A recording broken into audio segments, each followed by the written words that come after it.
The truth of the share market channel में आपका स्वागत है।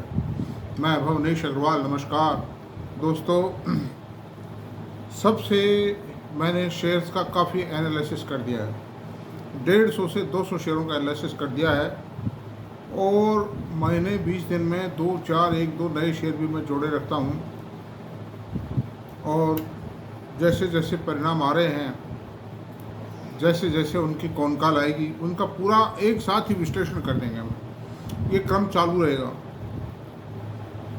लेकिन उसके साथ ही यह भी आवश्यक है कि हमको एक ब्रॉड पॉलिसी फॉर्मेशन आवश्यक है। शेयर बाज़ार में एक अच्छी खासी सफलता के लिए, एक मोटा पैसा कमाने के लिए एक ब्रॉड पॉलिसी फॉर्मेशन आवश्यक है। इस बाज़ार की आत्मा को, दिल को समझने की आवश्यकता है। ज़्यादातर लोग बहुत जल्दी से जल्दी ओवर नाइट करोड़पति बनना चाहते हैं, अरबपति बनना चाहते हैं। वो सब संभव नहीं होगा। उसमें तो होगा क्या कि वो सट्टेबाजी में इन्वॉल्व हो जाता है। चलते फिरते लोगों की टिप की तलाश में रहता है वो आदमी, और वो बर्बादी का रास्ता ढूंढता है और कुछ नहीं। वो रास्ते सिर्फ बर्बादी की ओर जाते हैं, उनसे मिलेगा कुछ नहीं। आज आप देखिए, टाटा, बिरला, अंबानी, टाटा और साहब सुनील भारती बंसल जो एयरटेल के मालिक हैं, और जिंदल, कुमार मंगलम बिरला, आरपी गोयनका ग्रुप जो कलकत्ता से हैं, जेके, बांगड़, अडानी, सुंदरम ग्रुप के Murugappa group, doctor Reddy, Aurobindo pharma, Sun pharma, Lupin, Infosys, HCL, techno और ये विप्रो, ये आज इस देश के शेयर बाज़ारों में क्यों सफलता की बुलंदियां छू रहे हैं, और क्यों हर म्यूचुअल फंड के में, हर बड़े इन्वेस्टर की पोर्टफोलियो में इन बड़े औद्योगिक घरानों के कोई ना कोई शेयर जरूर मिलेगा। अगर उसके पोर्टफोलियो में ये शेयर नहीं है तो उसका पोर्टफोलियो मैं समझता हूँ अधूरा है। मॉडल पोर्टफोलियो में कई बार दे चुका हूँ।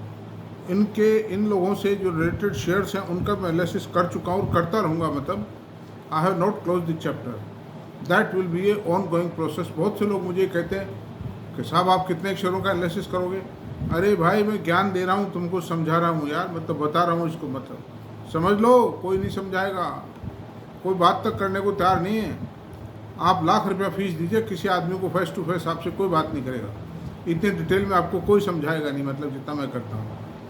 मेरा ये प्रयास है। मुझे इस शेयर बाज़ार ने बहुत कुछ दिया है। आज मैं जो कुछ हूँ इस शेयर बाज़ार की बदौलत हूँ। तो मैं मेरे जीवन काल में चाहता हूँ कि मैं इन्वेस्टिंग कम्युनिटी का जितना मैं भला कर सकता हूँ कर दूँ। मुझे कुछ भी नहीं चाहिए। I don't want even a single पैनी from you. I want to educate so that peoples are not loser, peoples are gainer in a heavy way। ये मेरी भावना है, इसलिए मैं ये सब करता हूँ। अदरवाइज मेरे पास टाइम कहाँ है। 3 घंटे रोजाना इस काम पे लगाता हूँ। वीडियो बनाने से पहले मुझे कितनी स्टडीज़ करनी पड़ती हैं, कितना डाटा कंपाइलेशन करना पड़ता है, कितने फैक्ट्स और फिगर्स कलेक्ट करने पड़ते हैं। This I know only. जैसा मुझे बहुत से जो अच्छे सुलझे बेचारे भले आदमी हैं, वो ये भी कहते हैं कि आप इतने सारे फैक्ट एंड फिगर्स को आप कलेक्ट करते हो। ये सब किसी के वीडियो में मिलेगा, जमा खर्च मिलेंगे ज़्यादातर। ऐसी सूरत में मेरा आपसे निवेदन है कि ये ग्रुप क्यों सक्सेस थे, इन ग्रुप्स की और बहुत से ग्रुप क्यों फैले। सत्यम कंप्यूटर के जो जो जो प्रमोटर थे वो फ्लॉप हुए और जेल गए। अभी जैनसोल इंजीनियरिंग की कंपनी फेल हुई है। वो सब पैसे को बांट चूट के परिवार के अंदर दे दिया, खा पी के उस पैसे को। बॉम्बे का HDIL ग्रुप, दीवान हाउसिंग क्यों फेल हुआ, रैनबैक्सी क्यों फेल हुई, और भी बहुत सी कंपनियां फेल हुई हैं इतिहास में। सबका चित्रण और विवरण करना संभव नहीं है। एक वो मद्रास की एक कंपनी थी, तमिलनाडु की एक कंपनी थी जो भी फेल हुई थी, पैसा डूब गया था इसमें। 300 रुपये से गिर के उसका शेयर 10-5 रुपये रह गया है। मतलब तो ऐसी सूरत में क्या कारण है इन सब के? इन सब के कारण ये हैं, या तो नेग्लिजेंसी है, या फैमिली डिस्प्यूट है, या बदनीयती, यही सब कारण है। अब सवाल ये उठता है कि इन चीज़ों को एक इन्वेस्टर कैसे पहचाने। तो पहले तो मैं आपको बता दूं, ये जो सफल ग्रुप हैं, पीढ़ी दर पीढ़ी चल रहे हैं, इनकी सफलता के राज क्या हैं, इनके कारण क्या हैं, इनको जानिए। ब्रॉड पॉलिसी फॉर्मेशन जब करोगे कि मुझे तो ठोस इन्वेस्टमेंट करना है शेयर बाज़ार में, जिसमें कि मैं एक बहुत बड़ा मेरा जो कॉर्पस है, जो मेरा टोटल अमाउंट है, उसका एक बहुत बड़ा हिस्सा मैं ऐसे शेयरों में करता रहूँ जो ऑटोमेटिक चलते हैं। उसके दो ही विकल्प हैं, कुछ हिस्सा म्यूचुअल फंडों में डालिए, कुछ हिस्सा आप डायरेक्ट लगाइए, ताकि आपको डिविडेंड वगैरह का डायरेक्ट फ़ायदा होता रहेगा, उससे कुछ आप इंसेंटिवाइज होते रहेंगे। और अगर बहुत छोटी पूंजी है तो मेरी तरह ये बेटर ये है कि it is better to go in the mutual fund, क्योंकि ना तो उसमें एवरेज कर पाएंगे आप छोटी पूंजी में, और अगर एक डिसीजन अगर गलत हो गया बाई चांस, और आपका डिसीजन सही है चाहे हो, लेकिन कोई कंपनी धोखा दे जाती है, मान लो कोई स्मॉल कैप कंपनी खरीद लेते हो, कोई मिड कैप खरीद लेते हो, वो धोखा दे जाती है वो कंपनी, हो गया काम कूड़ा, बताओ आप क्या करें। उस पैसे को दोबारा से एक्यूमुलेट करना आपके लिए बहुत मुश्किल हो जाएगा। तो खैर एनी हाउ, इन ग्रुप की सफलता का क्या कारण है, ये ग्रुप जो भी व्यापार शुरू करते हैं उससे पहले काफ़ी अच्छी खासी रिसर्च करते हैं। बिजनेस रिसर्च ग्रुप्स बैठा रखे हैं इन्होंने। एक तो ये बड़े हो गए, इनके बाकायदा विंग है, बिजनेस रिसर्च विंग है, मतलब जो कौन सा बिजनेस शुरू किया जाए, कौन सी फैक्ट्री लगाई जाए, क्या किया जाए, उसको सर्च आउट करने के लिए मौजूद हैं वो। और उसके बाद में जो ब्रॉड रूप में वो फाइनल करते हैं, उसके बाद में दुनिया की जाने माने बड़े बड़े एक्सपर्ट्स की राय ली जाती है। डेलोलाइट और मैकेंसी जैसी कंपनियों से उन प्रोजेक्ट्स का वेटिंग करवाया जाता है, उसके बाद ही वो प्रोजेक्ट लगाने की आगे बढ़त लेते हैं। उसके अंदर आने वाली दिक्कतें, बोटल नेक्स हैं, टेक्नोलॉजिकल प्रॉब्लम्स हैं, रेगुलेटरी प्रॉब्लम्स हैं, उन सब की स्टडी करते हैं। फाइनेंशियल वाइबिलिटी सबसे बड़ी चीज़ है कि जितना पैसा हम लगाएंगे उनका रिटर्न भी मिलेगा कि नहीं, आने वाले समय में डिमांड क्या होगी इनके प्रोडक्ट्स की, ये सब चीज़ों को देखा जाता है। वर्ल्ड मार्केट क्या कहता है, गवर्नमेंट पॉलिसी क्या कहती है इस बारे में, डंपिंग है, डंपिंग तो नहीं हो रही है इस माल की, और डंपिंग को क्या हम बंद करवा पाएंगे या नहीं करवा पाएंगे गवर्नमेंट से। Several things are there. यही बिजनेस रिसर्च कहलाती है। और फाइनेंशियल रिसोर्सेज, ये जो ग्रुप जिंदा है, इनकी फाइनेंशियल रिसोर्सेज बहुत मजबूत है। ये बाज़ार से पैसा उठा सकते हैं, इनकी एग्जिस्टिंग कंपनीज में राइट इशू ला सकते हैं, कोई दिक्कत नहीं है। कन्वर्टेबल डिबेंचर जारी कर सकते हैं, नॉन कन्वर्टेबल डिबेंचर जारी कर सकते हैं, FDR इन्वाइट कर सकते हैं। इनके नाम पे पैसा बाज़ार से आ जाता है। और दूसरी बात, बैंक भी इनके लिए लाइन लगा के खड़े हैं पैसा देने में। आज टाटा, बिरला, अंबानी, अडानी, इनको कौन पैसा नहीं देगा, वो तो पैसा देने के लिए तत्पर हैं। बस पैसा खाली वो ये देखना चाहते हैं, बैंकर्स जो हैं, फाइनेंसर्स हैं, कि हमारा पैसा हमको सुरक्षित है या नहीं। डुबो देगा उसको पैसा नहीं देगा। जो दिक्कत है डुबोने वालों के लिए दिक्कत है।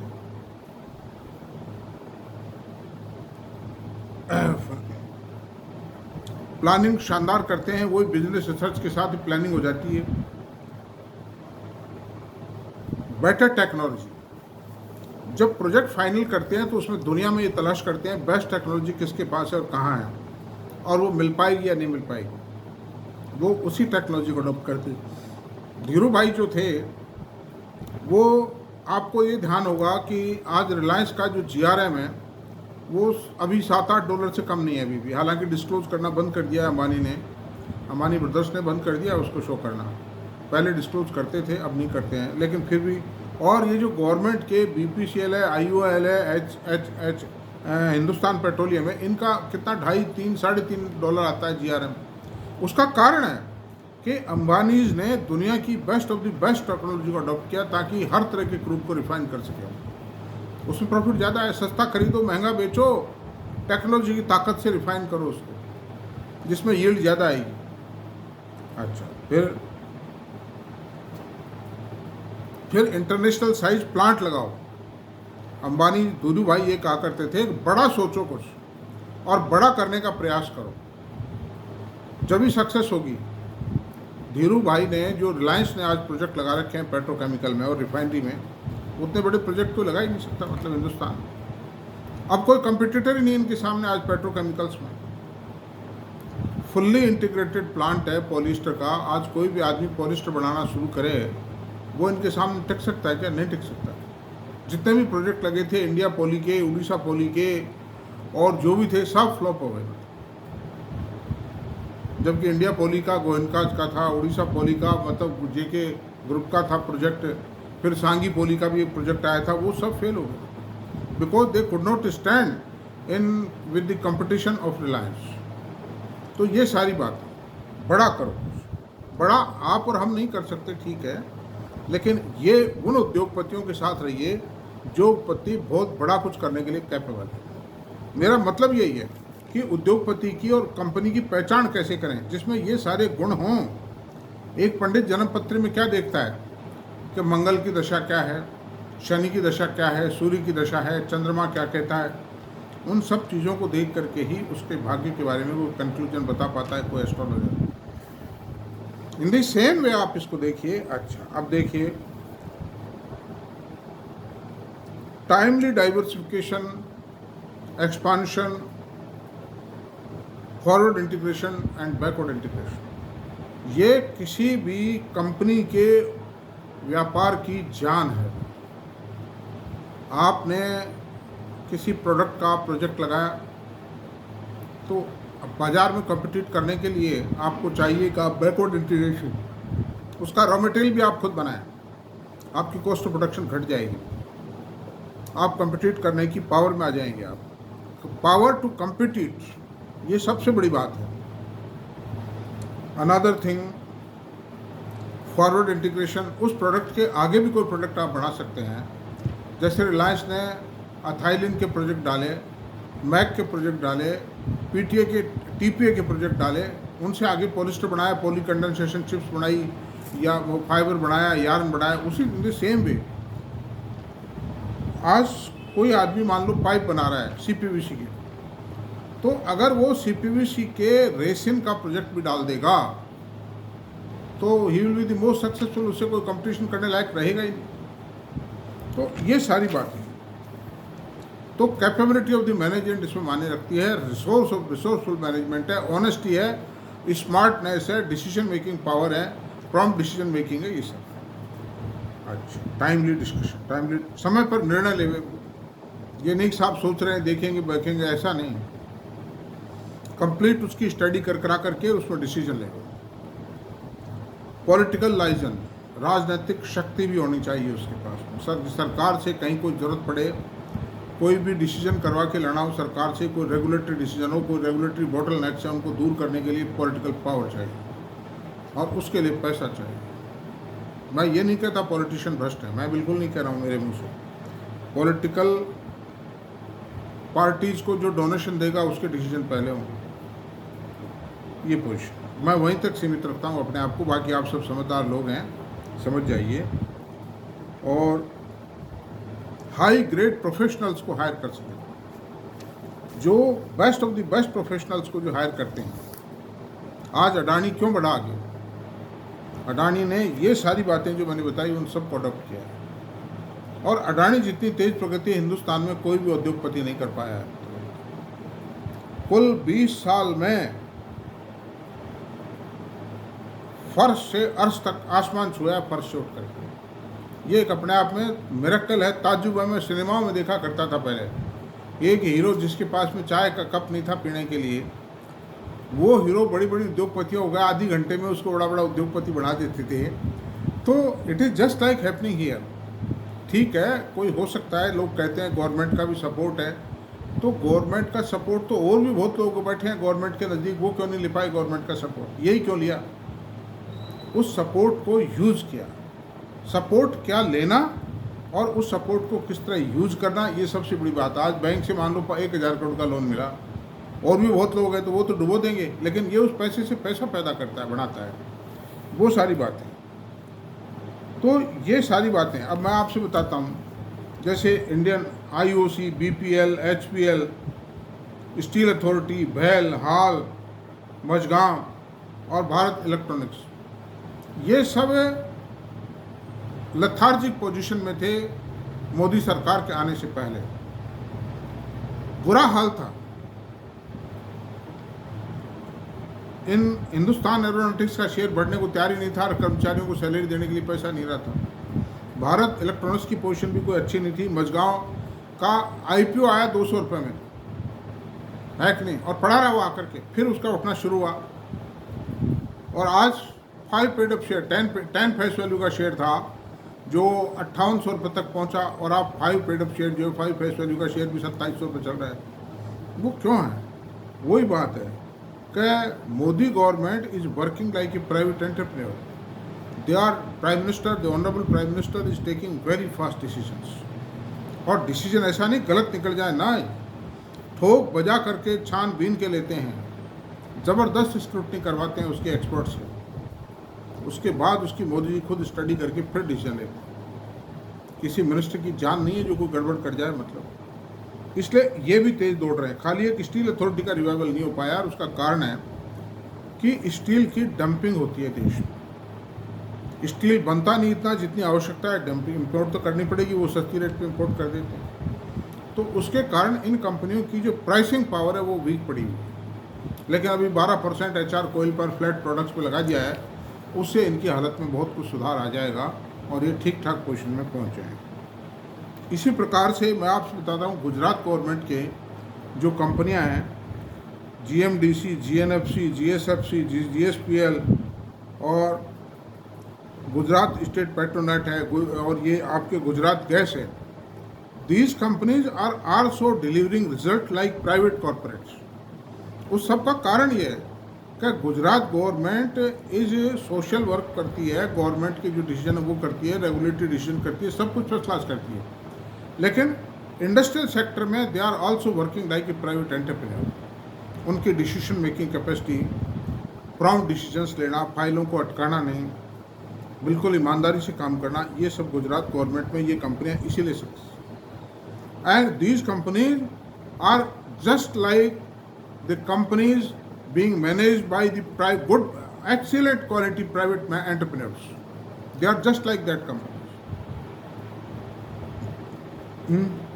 तो ऐसी सूरत में दोस्तों सफलता वहाँ पैर छुएगी और आप लोग भी इन चीज़ों को समझ जाइए।